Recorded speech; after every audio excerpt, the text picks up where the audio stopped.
Selamat Tahun Baru 2021.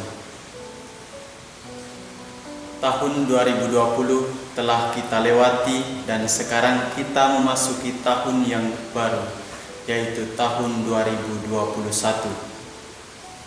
Suasana Hari Raya Natal dan tahun ini memang terasa berbeda dari tahun-tahun sebelumnya, dan perayaan Tahun Baru juga berbeda tentunya.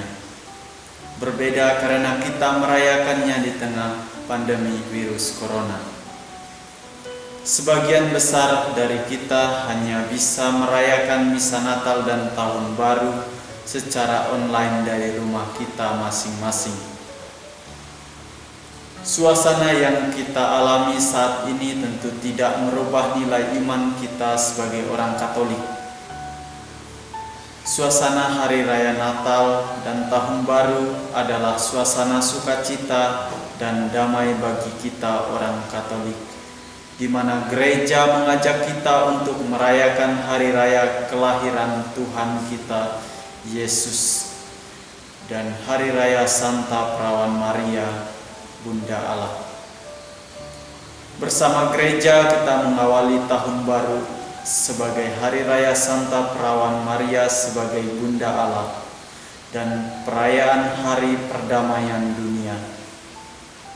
Injil Lukas hari ini mewartakan kepada kita di manakah inti sukacita dan inti dari perdamaian dunia.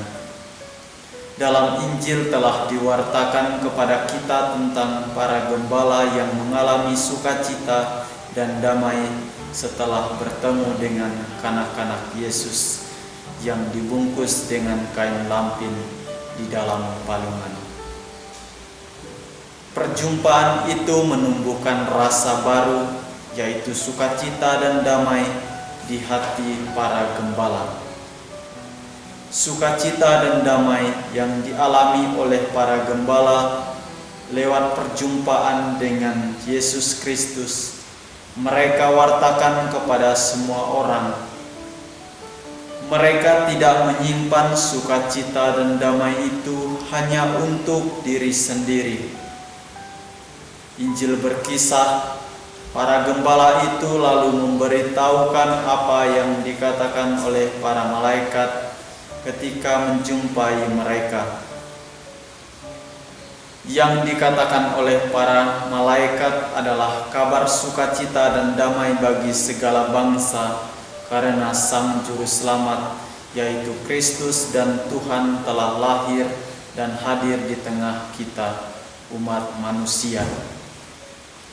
Iman akan Tuhan Yesus Kristus telah membawa sukacita dan damai bagi para gembala bersama Bunda Maria dan Yusuf suaminya di sekitar palungan itu.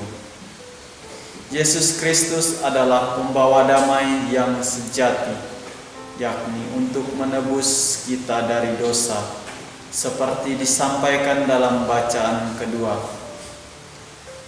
Setelah genap waktunya, maka Allah mengutus anaknya, dan ia diutus untuk menebus mereka yang takluk kepada hukum Taurat, supaya kita diterima menjadi anak, sehingga kita didamaikan dengan Allah dan kita diangkat menjadi anak-anak Allah.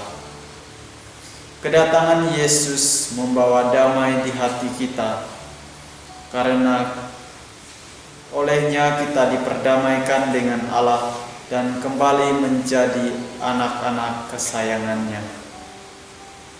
Dari sekian pengharapan di tahun baru ini, pastilah hidup damai menjadi kerinduan bagi kita. Namun banyak orang memikirkan damai dan sukacita ditemukan dalam kenaikan reputasi diri, seperti kenaikan pangkat, jabatan, atau bertambahnya harta.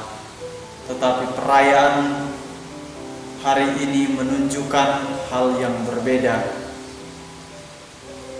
Suasana damai dan sukacita para gembala bersama Bunda Maria dan Yusuf justru diperoleh lewat perjumpaan dengan Yesus yang diletakkan di dalam palungan. Palungan adalah simbol dari hati kita. Lewat pembaptisan kita telah meletakkan Yesus di dalam palungan hati kita. Palungan hati kita tidak boleh kosong, harus selalu diisi oleh Yesus. Meskipun kita tidak dapat merayakan Ekaristi di hari raya Natal dan Tahun Baru secara bersama di gereja-gereja atau kapela-kapela karena situasi dan kondisi seperti saat ini. Hati kita harus tetap menjadi palungan di mana Yesus tinggal, agar Ia memimpin dan menuntun hidup kita kepada kebenaran dari dalam hati kita. Semoga kanak-kanak Yesus yang kita letakkan di dalam palungan hati membawa damai dan sukacita untuk kita, keluarga kita, komunitas kita, bangsa dan negara kita, Indonesia. Amin. Salam Pasio.